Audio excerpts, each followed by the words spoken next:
وما أرسلناك إلا رحمة للعالمين. Kemudian pada pertanyaan selanjutnya, bolehkah berkorban di luar daerah? Jadi kamu rumahnya misal di Boyolali mau korban untuk orang Papua gimana?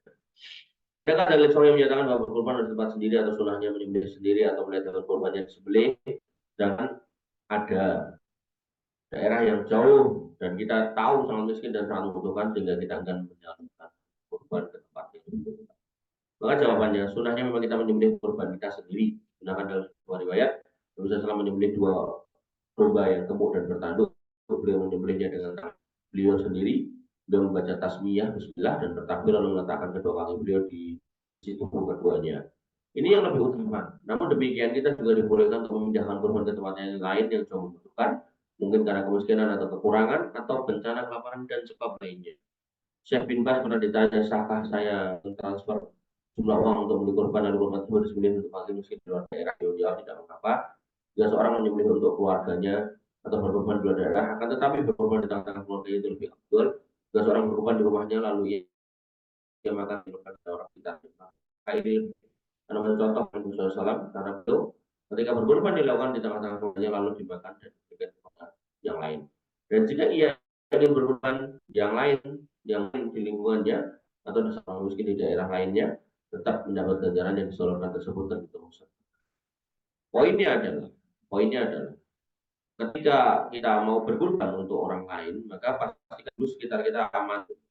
Kesalahan banyak orang itu adalah apa? Dia nggak pernah korban di sekitarnya, dia nggak pernah ngecek kondisi sekitarnya, seolah-olah tahu kondisi yang jauh sana. Paham ya? Maka yang harus kita pahami, kita lihat nih, kampung kita gimana.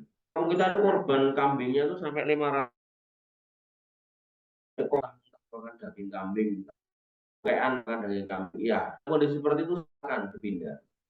Tapi kalau sekampung korban kambingnya cuma 3 ekor, salah satunya punya terus gue pindah gitu. Nah, ini kurang tepat ya. Wallahu taala. Nah, selanjutnya, bolehkah menggabungkan akikoh dan kurban? Jawaban, akikoh dan kurban yang bertanggung jawab beda. Kita merupakan tanggung jawabnya untuk anaknya, sementara kurban tanggung jawab mereka sendiri.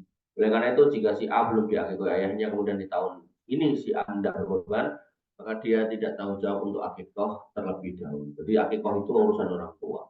Jadi kita nggak kemudian dikaitkan dengan itu secara langsung. Jadi pada kita, korban kita nggak sah kalau kita nggak akikoh.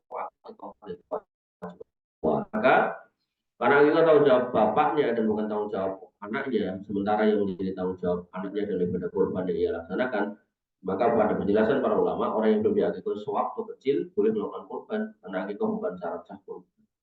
Jadi syarat sah korban kalau kamu masih ingat itu soal jenis kambingnya, jenis dalam artian cacat tidak gitu. Kemudian apa namanya umurnya gitu kan. Nah maka itu yang harus dipahami, jangan kemudian kembali kepada itu. Kemudian apakah kurban yang dilakukan bisa mencukupi akikoh? Kalau benar-benar mendapat, ada yang menyampaikan sudah cukup. Ada yang berpendapat harus masing-masing hewan sembelih sendiri. Untuk lebih amannya dengan hewan masing-masing. Cari yang harga murah saja, tidak perlu yang standar, yang penting sudah sah mencukupi. Jika dananya mepet, adapun jika ada kelonggaran rezeki, afdolnya membeli 2 kambing untuk disembelih sebagai kurban dan akikoh. Semoga bermanfaat. Gampangnya gini, kalau kita mau akikoh, ya kan, bapak kita nggak mampu, belikan kambing, kasihkan bapak biar bapak yang nyembelih untuk kita ya.